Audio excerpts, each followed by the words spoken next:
September 12th, 1642. While Henri de Cinq-Mars kneels before the executioner in Lyon, King Louis XIII stands 300 miles away, calmly checking his watch. He doesn't shed a single tear for the man he once favored most.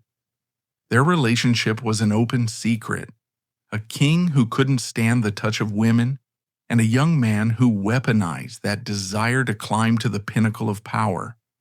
But Cinq-Mars made a fatal mistake. He thought the king's love was a shield. He was wrong. Louis XIII might have loved men, but he worshipped his crown above all else. This cold resolve was decades in the making. It requires looking past the swashbuckling legends and into the reality of a boy who learned before he could walk that affection was a weapon and trust was a suicide note. His life was a long, brutal rehearsal for this final betrayal. The tragedy of Cinq-Mars did not begin with a conspiracy in 1642. It began in the ruins of a childhood that Louis was never allowed to have. Louis was the son of Henri IV, a warrior king of legendary charisma, who smelled of gunpowder and sweat. Henri was a force of nature. Louis was his opposite, frail, introverted, and plagued by a persistent stutter. When Louis was only 8, he watched his world collapse. His father was stabbed to death in a Paris street, the carriage wheels literally slipping in the blood. Suddenly, the boy was thrust onto a throne he wasn't ready for, surrounded by a court of vultures. His mother, Marie de Medici, an ambitious woman with no maternal warmth, seized power as regent and made no secret of her disdain for her sickly son. She openly preferred his brother Gaston, who was everything Louis was not. Growing up in the drafty corridors of the Louvre, Louis was bullied by his mother and ignored by the courtiers. He learned to hide his thoughts behind a stammer and use silence as his only shield.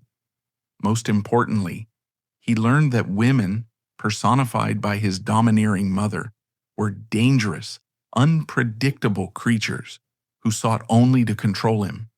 This psychological wound shaped his entire existence. History has dubbed him Louis the Chaste, a title that suggests a holy, monk-like devotion to purity. The reality was far more complex and far more tormented. Louis was not chaste because he lacked desire. He was chaste because he was terrified of intimacy, particularly with women. His marriage to the Spanish Princess Anne of Austria was a diplomatic necessity, but a personal disaster. For decades, the marriage remained unconsummated, a source of international gossip and humiliation. The king found the queen's Spanish entourage suspicious and her personality grating. He treated her with a frozen ceremonial politeness, bowing to her in the hallways, but fleeing her bedchamber as if it were a plague house. The pressure to produce an heir was immense, a crushing weight on a man who found the very act of procreation repulsive. But where he recoiled from women, Louis found solace in men. This is the truth that Victorian historians tried to bury, but which the archives of the 17th century scream from every page. The king craved the company of men, not just for camaraderie, but for emotional and physical survival. He sought out figures who could fill the void left by his murdered father and his cold mother. At first, he looked for protectors, older men who could guide him and shield him from the chaos of the court.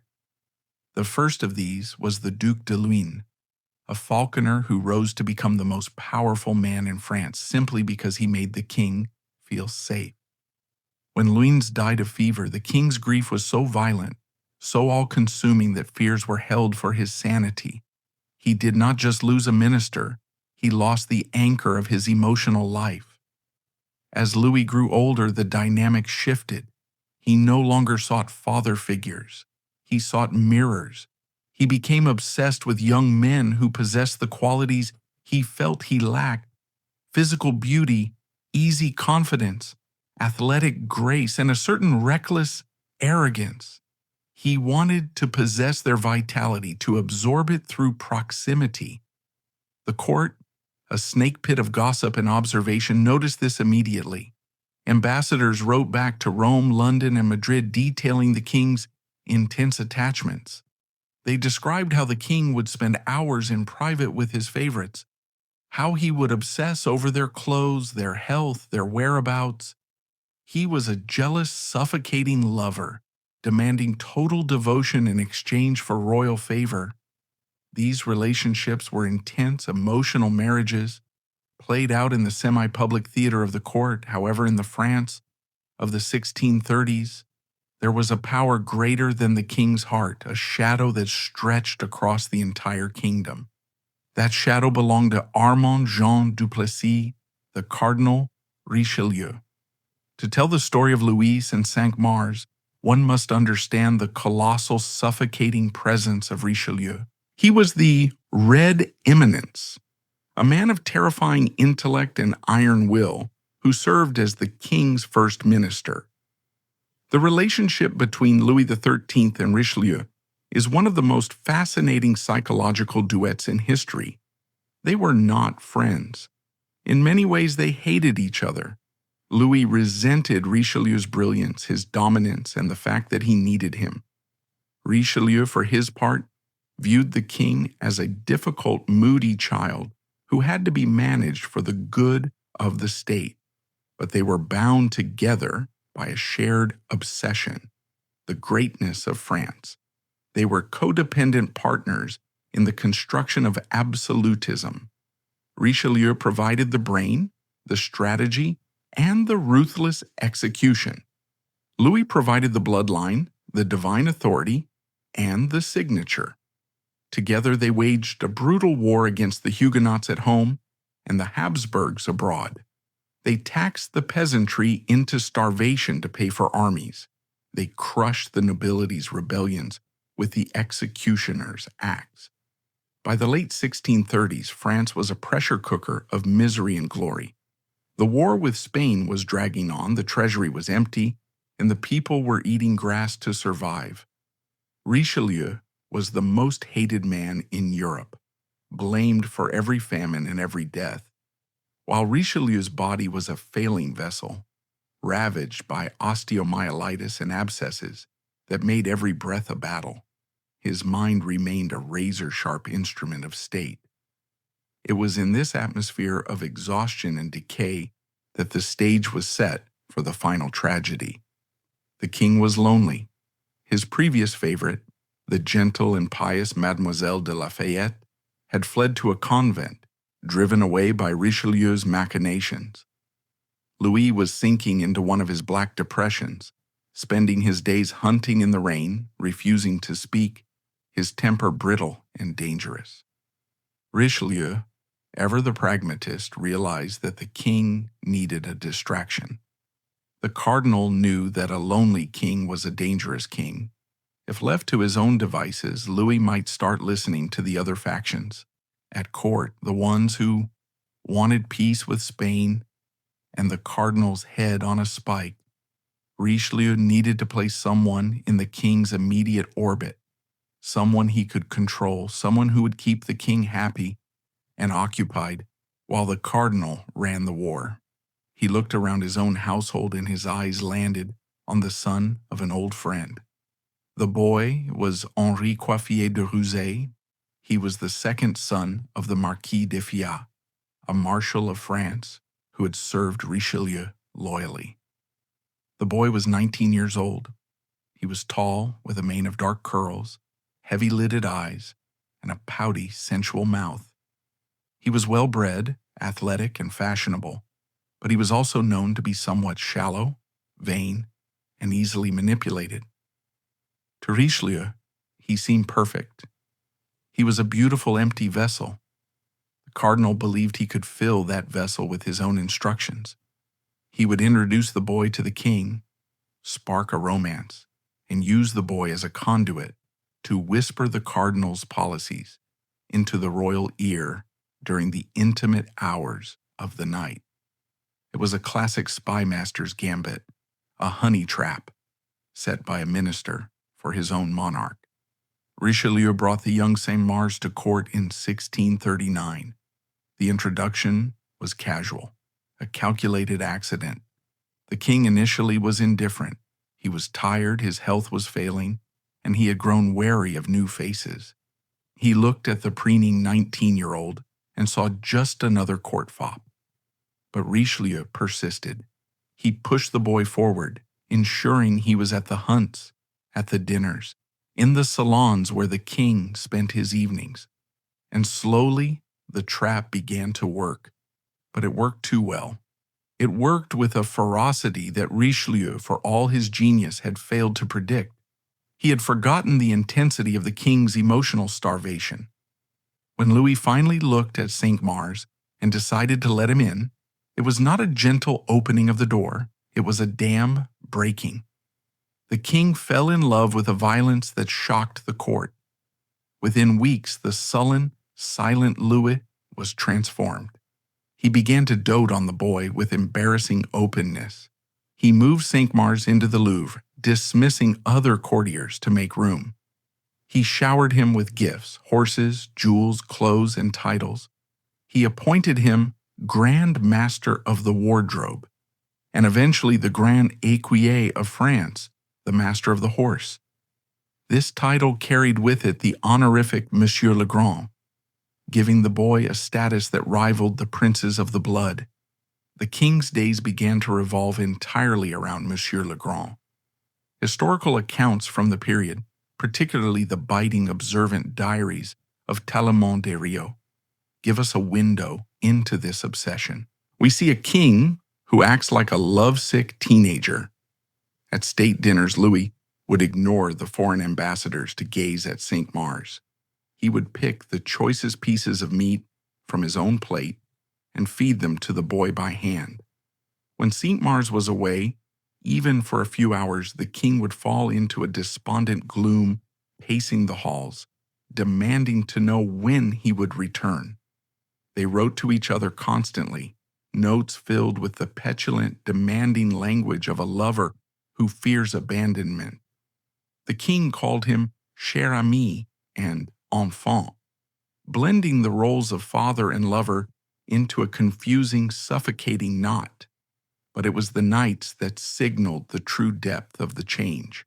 The strict etiquette of the French court, which governed every moment of the king's life from waking to sleeping, was bent and broken to accommodate the favorite. Cinq-Mars was granted access to the bedchamber at all hours. The king, who had so often slept alone in his cold, formal bed, now insisted on Cinq-Mars's presence.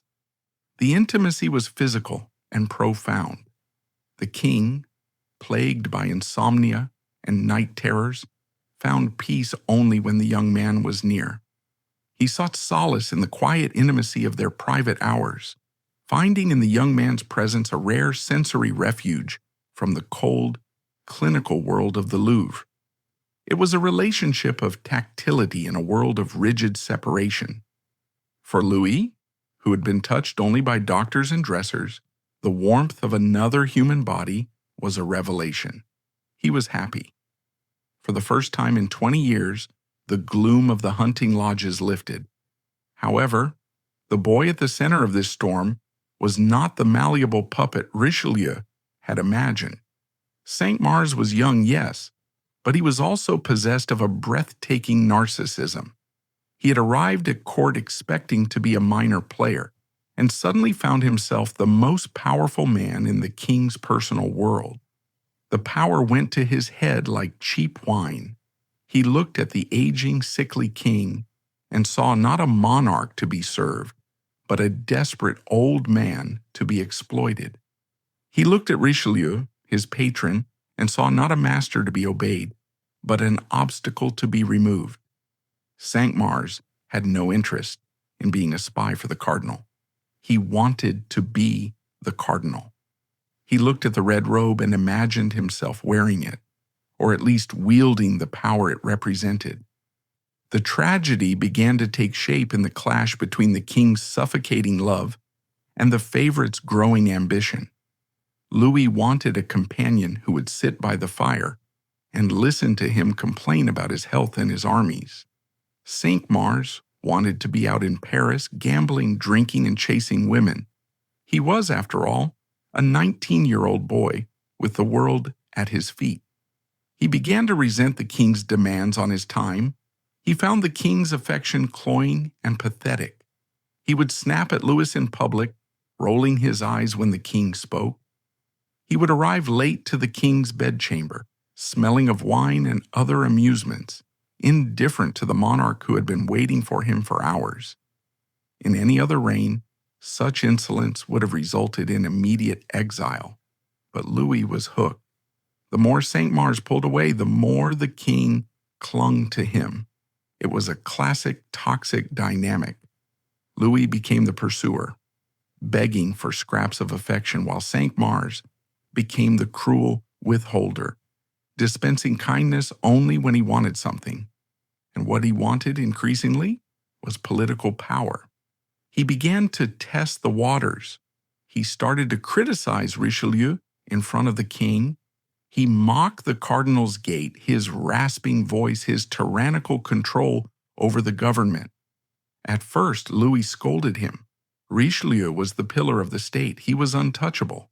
But slowly, insidiously, the words began to sink in. Louis, too, was tired of the cardinal. He was tired of being the second man in his own kingdom. He was tired of the war that never ended. When Cinq-Mars whispered that Richelieu was the cause of all their misery, that the cardinal was keeping the king in a state of childhood, Louis did not argue. He listened. He let the seed of treason be planted in his heart, watered by his desire to please the beautiful young man sitting across from him. The king's silence was his first betrayal of the minister, who had saved his throne time and time again. By 1641, the atmosphere at court had become poisonous. The king and his favorite were locked in a cycle of arguments and reconciliations. They would scream at each other behind closed doors, the king's voice rising in a high-pitched stutter, Cinq-Mars shouting back with the arrogance of youth. Then would come the tears, the apologies, the desperate embraces. But outside the royal apartments, the wolves were gathering. The nobility of France, crushed by Richelieu's taxes and executioners, saw an opening. They saw that the cardinal was dying and that the king was under the spell of a boy who hated the cardinal. They began to circle Cinq-Mars, whispering in his other ear. They told him he was destined for greatness. They told him he could be the savior of France.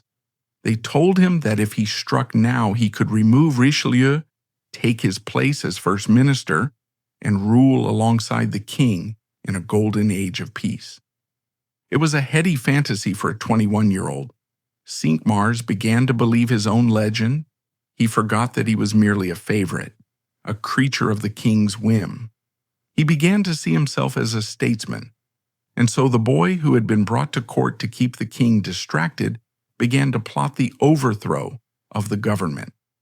He gathered a coalition of the discontented, the Duke of Bouillon, a powerful general with his own army, Gaston d'Orléans, the king's treacherous brother who was always ready to join a rebellion, and a shadowy network of lesser nobles who had lost lands and money to Richelieu's policies.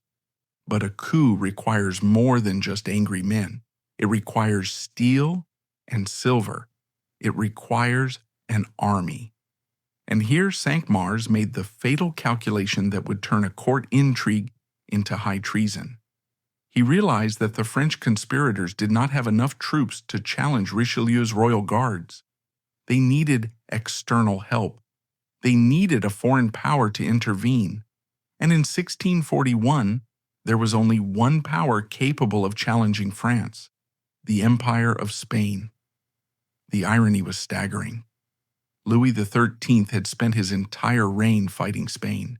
He had sacrificed thousands of French lives to break the Spanish encirclement. And now, the man who slept in his bed, the man he called my child, was preparing to open the gates of France to the enemy. Cinq-Mars drafted a secret treaty. He sent an agent, the Vicomte de Fontrailles, on a dangerous journey across the Pyrenees to Madrid. The terms were simple and damning. In exchange for Spanish gold and 12,000 Spanish infantrymen to be sent into France from the Netherlands, the conspirators would assassinate or imprison Richelieu and sign a peace treaty that would surrender all of France's hard-won gains. It was a pact with the devil. It was the ultimate betrayal of the king, not just as a lover, but as the sovereign of France. Cinq-Mars was selling his country to buy a crown for himself. As the winter of 1641 turned into the spring of 1642, the treaty was signed in Madrid. The ink was drying on the death warrant of the French state, and in the Louvre, Louis XIII, oblivious to the knife at his throat, continued to feed his favorite from his own plate, worrying only that Cinq-Mars looked a little pale, a little distracted. The stage was set for the catastrophe. The actors were in place. The tragedy was no longer avoidable. It was rushing toward them like a tidal wave. The conspiracy did not stay locked in the whispers of the Louvre. It moved. As the war with Spain demanded the presence of the crown, the entire court, king, cardinal, and traitor, was forced onto the road. They marched south toward the Roussillon front, a traveling circus of dying men and hidden daggers. The physical journey to the battlefield became the crucible where the political betrayal would finally crack open. The ink on the secret treaty with Spain was barely dry when the French court began its slow, agonizing migration south. It was the spring of 1642. The destination was the Roussillon front, specifically the siege of Perpignan, a critical fortress held by the Spanish. This journey was not a leisurely royal progress. It was a military campaign conducted by dying men. The Kingdom of France was decapitated by illness.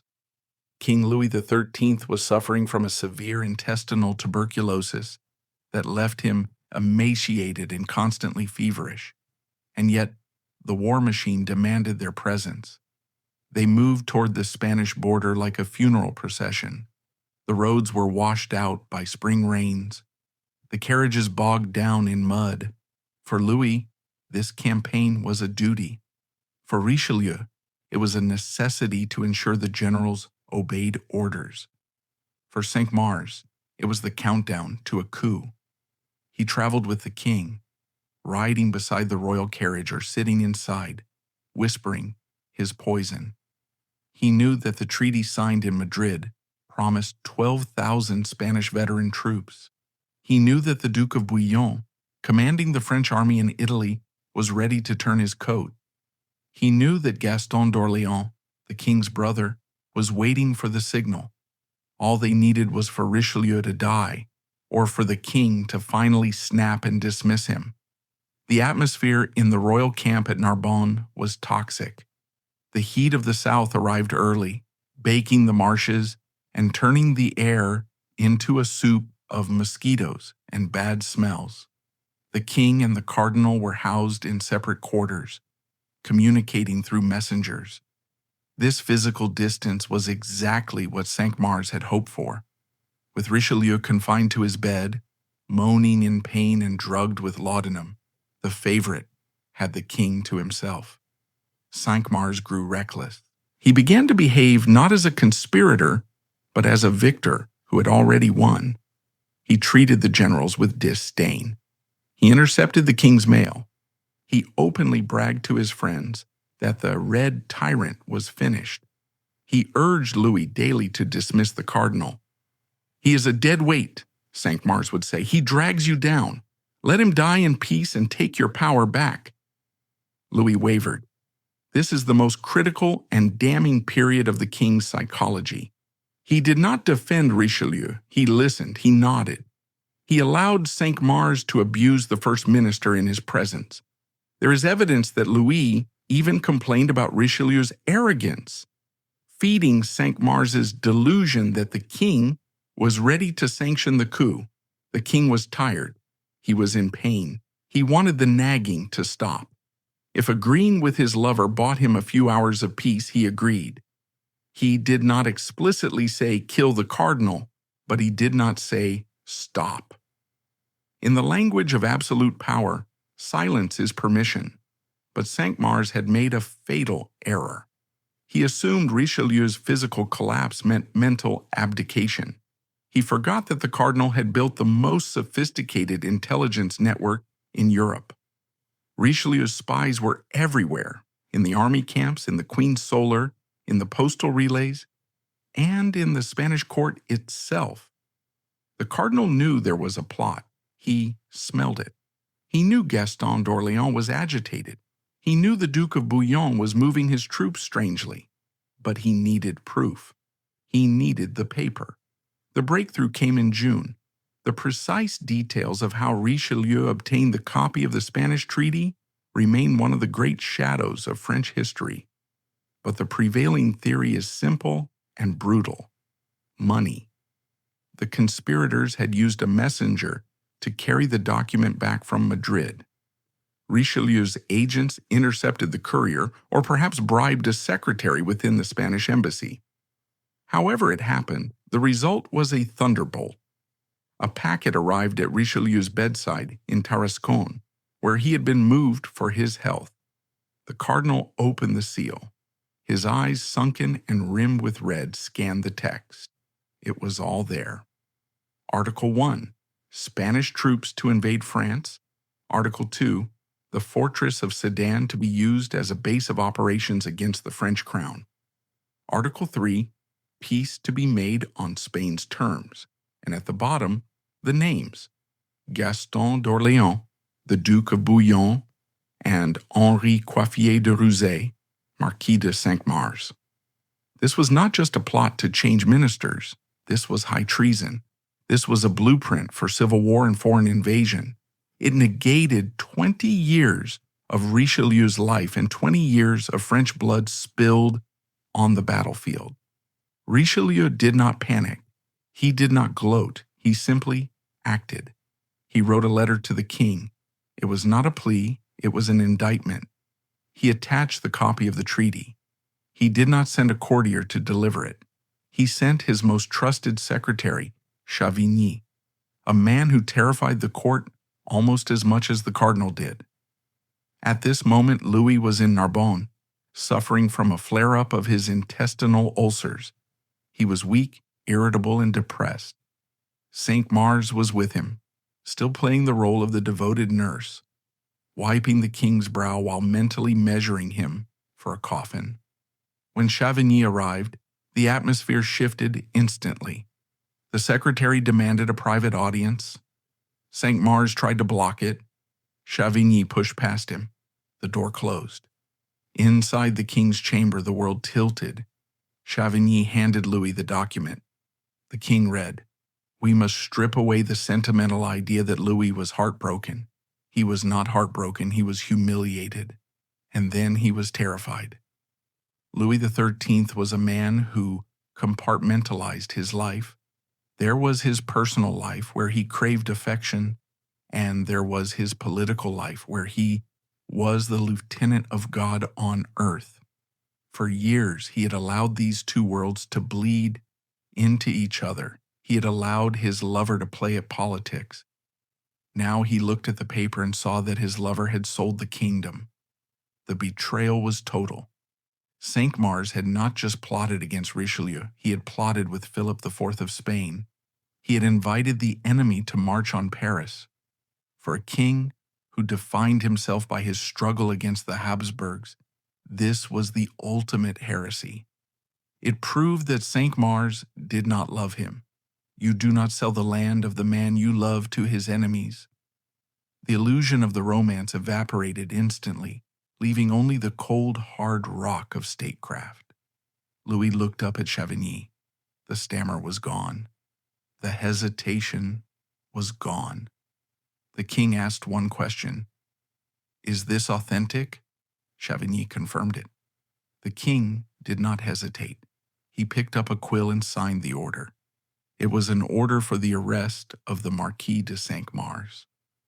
Outside the door, Cinq-Mars knew something was wrong. The audience was taking too long. The silence was too heavy. When Chavigny emerged, he did not bow to the favorite. He looked through him. Cinq-Mars, seized by a sudden primal panic, fled. He did not go to his apartments to pack. He ran. He ran through the corridors of the Archbishop's palace where the court was staying, scrambling to find a place, any place, to hide. The fall of a favorite is a chaotic, messy business. The guards were mobilized. The gates of the city were ordered shut. The search began. They found him a few hours later. He was not leading a charge. He was not fleeing on horseback toward the Spanish border. He was found in the house of a bourgeois citizen in Narbonne, hiding. Some accounts say he was in a cupboard. Others say he was under a bed. It matters little. The image is the same. The grand écuyer of France, the man who had walked with kings, cowering in the dust like a frightened rat. When the captain of the guards dragged him out, Cinq-Mars tried to regain his composure. He smoothed his velvet doublet. He demanded to see the king. "The king loves me," he shouted. "He will not allow this." But the king was already gone. Louis had given the order and then physically removed himself from the scene. He boarded his carriage and headed north, away from Narbonne, away from the heat, away from the boy he had ruined and who had ruined him. This was Louis's pattern: engage, collapse, retreat. He left the dirty work to the law. The other conspirators fell like dominoes. The Duke of Bouillon was arrested in Italy, pulled from the head of his own army. Gaston d'Orléans, true to his wretched character, panicked the moment he heard the news. He did not try to save his friends. He did not fight. He immediately sent a letter to Richelieu, confessing everything, begging for mercy, and offering to testify against Cinq-Mars in exchange for his own safety.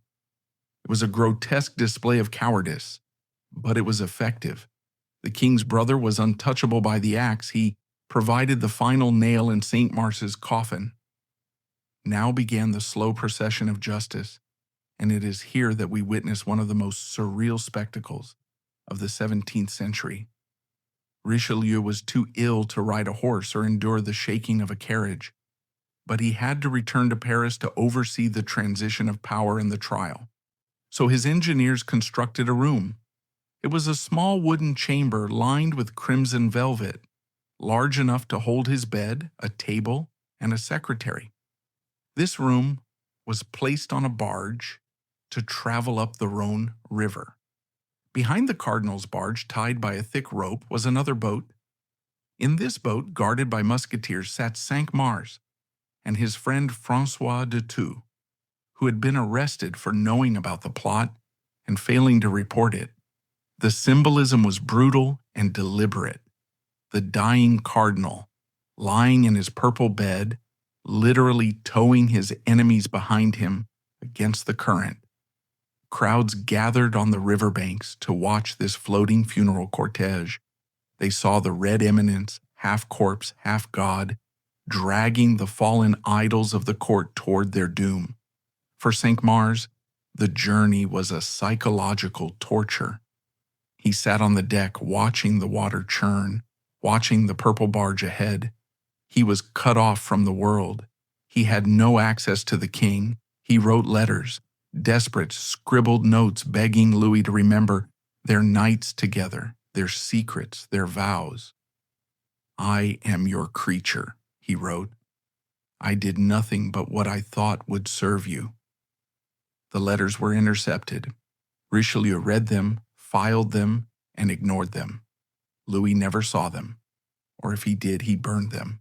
The king had entered a state of emotional shutdown.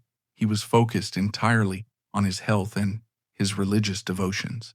He spoke of Cinq-Mars only in the past tense, as if he were already dead. Monsieur Legrand was a fool, he told his confessor. He had a bad nature. It was a rewriting of history in real time. The king was excising the tumor from his memory before the executioner excised it from the body. The convoy arrived in Lyon in September. Lyon was chosen for the trial because it was far from the turbulent mobs of Paris and firmly under Richelieu's control. The prisoners were taken to the Château de Pierre-Six, a grim fortress overlooking the city. The legal machinery started to turn. It was not a trial in the modern sense. There was no presumption of innocence. The treaty with Spain was in the prosecutor's hand. The confession of Gaston d'Orléans was on the table. The verdict was predetermined. The only question was the performance of the accused. Cinq-Mars was interrogated. At first he was arrogant. He denied everything. He claimed the treaty was a forgery. He claimed he was being framed by Richelieu. He demanded his rights as a peer of the realm. But the judges were unimpressed. They laid out the evidence. They showed him the letters. They showed him the testimony of the king's brother. When Cinq-Mars realized that Gaston had betrayed him, his resistance collapsed. The arrogance drained away, leaving a terrified boy. He wept. He asked for a priest. But even in his fear, he could not quite grasp the reality of his situation. He still believed deep down that the king would save him. He believed that at the last moment a messenger would arrive with a pardon. He could not believe that the man who had kissed his hands and wept over his minor illnesses would let him die. He did not understand that he was no longer dealing with Louis the Lover. He was dealing with Louis XIII, the King of France, and the King of France does not forgive treason. While the lawyers drafted the death sentence in Lyon, Richelieu continued his journey to Paris. He did not stay for the execution. He did not need to. He knew the outcome. He had won. The Spanish party at court was crushed. The king was chastened and bound to him more tightly than ever. The cardinal had demonstrated for the final time that anyone who stood against the state would be ground to dust. But the victory tasted of ash. Richelieu was dying. He knew he had only months left. He had spent his last reserve of energy on destroying a 22-year-old boy. As his barge moved north, leaving the prisoners behind in the dark fortress of Pierre-Six, the cardinal must have felt the immense crushing weight of his own solitude. He had saved the kingdom, but he was leaving it to a king who was broken, a court that hated him, and a people who cursed his name. In Lyon, the date was set, September 12th. The scaffold was ordered. The executioner began to sharpen his axe. The tragedy was moving to its final act, and the silence from the king was deafening. That silence signaled the end of the emotional drama and the beginning of the bureaucratic slaughter. With the king retreating into his solitude and the cardinal managing the state from his deathbed, the matter was stripped of all sentiment. It was no longer about a lover's betrayal. It was a file on a prosecutor's desk. The machinery of the French state, built by Richelieu to crush dissent, now turned its gears toward the boy who had tried to break it. The trial at Lyon was not a judicial proceeding. It was a bureaucratic formality for a decision already made in Paris. The king had given his consent. The cardinal had provided the evidence, and the executioner had been paid. All that remained was the performance of the law. The tribunal was assembled in the fortress of Pierre-Six, presided over by Chancellor Séguier, a man who owed his entire career to Richelieu. Séguier arrived in Lyon with the grim determination of a butcher clearing a slaughterhouse. He did not come to find the truth. He came to validate the death warrants. The commission was packed with Richelieu's loyalists. There were no impartial judges here, no peers of the realm to defend the rights of a Marquis. This was a special court, a terrifying instrument of the absolutist state designed to bypass the traditional protections of the nobility. Cinq-Mars was denied a defense lawyer. He was denied the right to call witnesses. When he demanded to confront his accuser, the Duke of Orléans, the court simply produced a written deposition. Gaston d'Orléans, the king's brother, was too cowardly to look Cinq-Mars in the eye. From the safety of the Auvergne, Gaston had written a detailed confession, blaming everything on the young favorite, painting himself as an innocent victim of Cinq-Mars's manipulation. It was a lie, but it was a lie stamped with a royal seal. Cinq-Mars entered the interrogation room with a flash of his old arrogance. He was dressed in gray taffeta, his lace collar stiff and white. He looked at Séguier with contempt. For days he had maintained a stubborn silence, convinced that Louis XIII would step in. He believed in the bond of the bedchamber. He believed that the king, who had wept when he had a cold, would not let him lose his head. But as the chancellor read the charges, high treason, conspiracy with a foreign power, plotting the death of the first minister, the reality of his isolation began to set in. The prosecutor laid the copy of the Spanish treaty on the table. This was the physical object that condemned him. Cinq-Mars glanced at it. He did not deny it. The time for denial was over. His defense shifted. He argued that he had only treated with Spain because Richelieu had made the king a prisoner in his own kingdom. He claimed his treason against the state was actually loyalty to the monarch. "I did not plot against the king," he said, his voice steady. "I plotted to free him." It was a clever argument, but legally worthless. In France, the king and the state were becoming one and the same. To attack the first minister was to attack the crown. Séguier dismissed the argument with a wave of his hand. The verdict was inevitable. Beside Cinq-Mars stood François de Thou. His presence in the dock was the true moral stain on the proceedings. De Thou was not a conspirator. He had not signed the treaty. He had not negotiated with Spain. He was a scholar, a man of books and law, the son of a famous historian. His only crime was friendship. He had known about the plot. Cinq-Mars had confided in him. De Thou had tried to talk him out of it, warning him that dealing with Spain was madness. But he had not gone to Richelieu. He had not reported his friend. The prosecution used an old, rarely enforced law to trap him, the crime of non-revelation. Knowing of treason and failing to report it was equal to committing treason. De Thou argued brilliantly, citing Roman law and precedent, stating that a man could not be an informer against his own brother. The judges listened, stone-faced. Richelieu had given specific instructions. De Thou must die. The cardinal wanted to send a message to every noble in France that silence was no longer a shield. Neutrality was not an option. You were either with the state or you were an enemy of the state. On the morning of September 12th, the judges delivered the verdict. Both men were condemned to be beheaded. Their lands were confiscated. Their titles were stripped. The torture of the boot, where wedges are hammered between the legs and wooden planks to crush the bones, was mandated to extract the names of other accomplices. However, as they were led to the torture chamber, a messenger arrived. The torture was waived.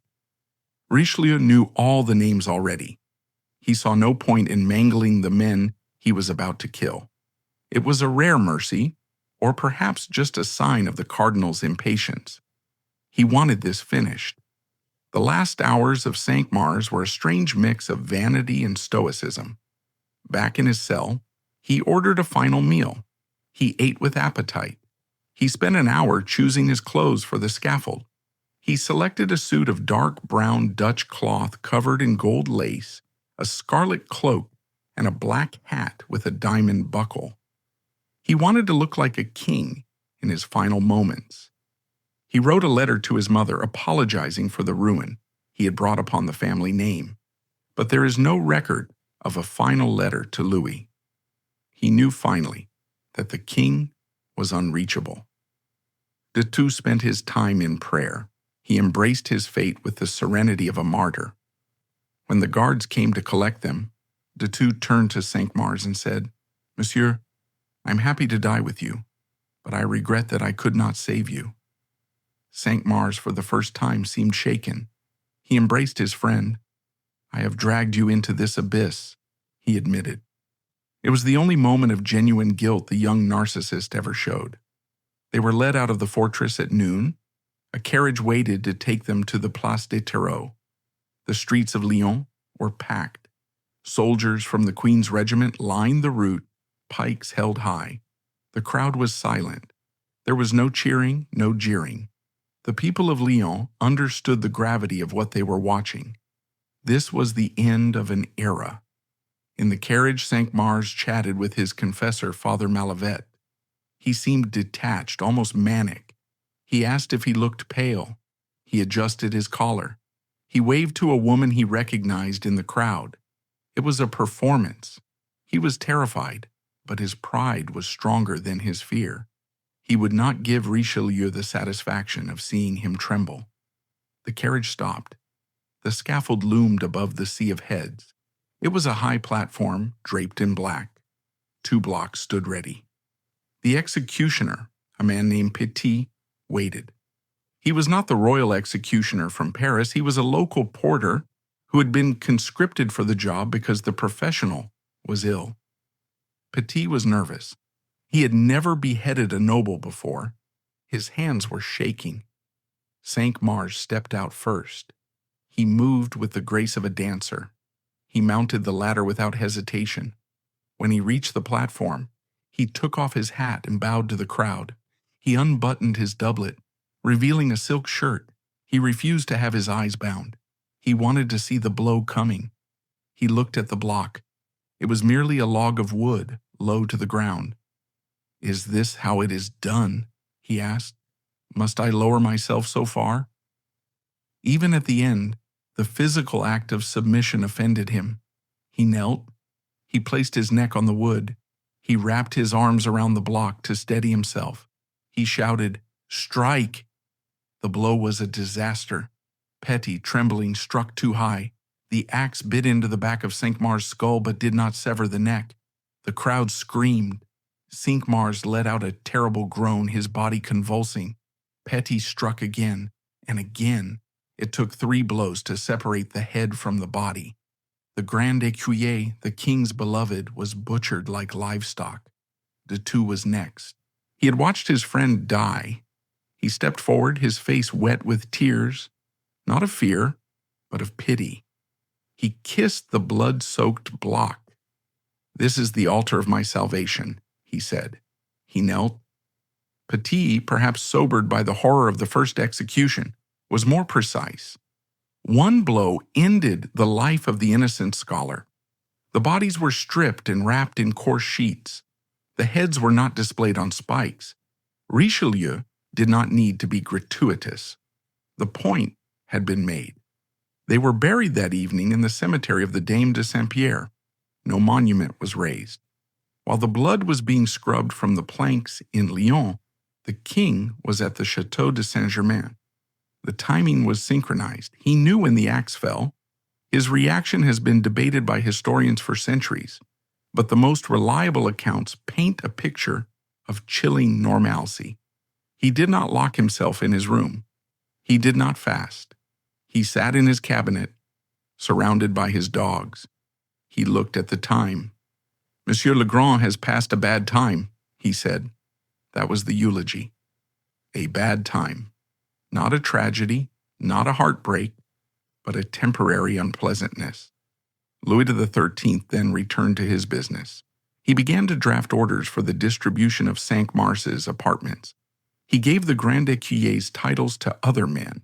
He erased the boy from the physical memory of the palace within hours. This coldness was not psychopathy. It was the ultimate discipline of the absolute monarch. Louis had spent his life suppressing his humanity to serve the office of kingship. He had loved Cinq-Mars, perhaps more than he had ever loved anyone. But Cinq-Mars had forced him to choose between the man and the king. Louis chose the king, and to survive the pain of that choice, he killed the man inside himself. He cauterized the wound with indifference. Richelieu received the news in his bed. He nodded. He did not smile. There was no joy in it. It was a surgical procedure, successful but exhausting. He wrote a brief note to the king. Your enemies are dead. Your authority is secure. But the victory was a Pyrrhic one for the cardinal. The execution of Cinq-Mars broke something in the fragile ecosystem of the French court. It terrified the nobility, yes, but it also isolated Richelieu completely. He was now a monster in the eyes of the court, a man who would kill the king's own lover to maintain his grip on power, and his own time was running out. The cardinal's health collapsed in the weeks following the execution. The abscesses on his arms spread. He developed a fistula. He could no longer walk. He had himself carried back to Paris in his litter, entering the city not as a hero, but as a dying tyrant. The mob threw stones at his carriage. They blamed him for the war, for the taxes, for the hunger. They did not care about the Spanish plot. They only knew that the cardinal was rich and they were starving. Louis XIII returned to Paris as well. The reunion between king and minister was strange. They were like two old soldiers who had survived a battle that killed everyone else. They met in Richelieu's bedroom at the Palais Cardinal. Richelieu was too weak to rise. The king sat by his bedside. They did not speak of Cinq-Mars. They spoke of the budget. They spoke of the next campaign in Flanders. They kept the machine running, but the dynamic had shifted. Louis was no longer the apprentice. He had signed the death warrant of his own heart. He had proven he could be as ruthless as the cardinal. In destroying Cinq-Mars, Richelieu had inadvertently completed the king's education. He had made Louis a true absolutist, cold and untouchable. In December 1642, 3 months after the execution, Richelieu finally succumbed. He died as he lived, working. On his deathbed, when asked if he forgave his enemies, he famously replied, "I have no enemies other than those of the state." It was the credo of his entire existence. Louis received the news of Richelieu's death with the same detachment he had shown for Cinq-Mars. He did not weep for the man who had made him the most powerful king in Europe. He simply said, "A great politician is dead." He felt relief. The shadow was gone. He was free. But freedom came too late. Louis XIII was a hollow shell. The physical toll of the stress combined with his chronic tuberculosis accelerated his decline. He had spent 40 years struggling to assert his dignity, to find love, to secure his borders. He had succeeded in the political tasks but failed in the human ones. He ruled alone for only 5 months. It was a grim gray winter. The court was silent. The festivities were canceled. The king moved like a ghost through the Louvre.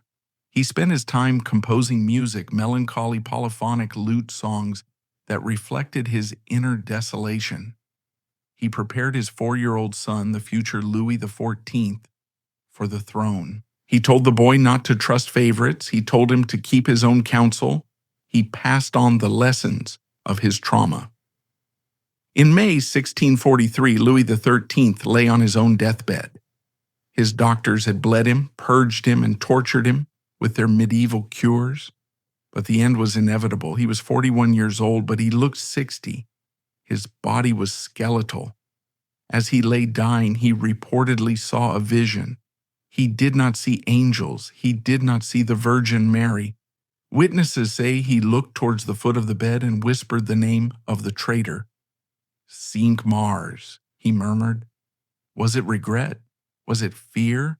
Or was it simply the last firing of a brain returning to its most intense memory? He died on May 14, 1643, exactly 33 years to the day after his father, Henri IV, was assassinated. The symmetry was perfect. The father's death had started the chaos. The son's death ended the transition. The reign of Louis XIII was the crucible where the iron of the French monarchy was beaten into shape. And the fuel for that forge was the tragedy of Cinq-Mars. When the axe fell in Lyon, the Middle Ages ended, and the age of the absolute state began. Louis XIV, the child who watched this tragedy unfold, would later build Versailles as a gilded cage to ensure no Monsieur le Grand ever threatened the throne again. But the human cost remains the lingering note of the story.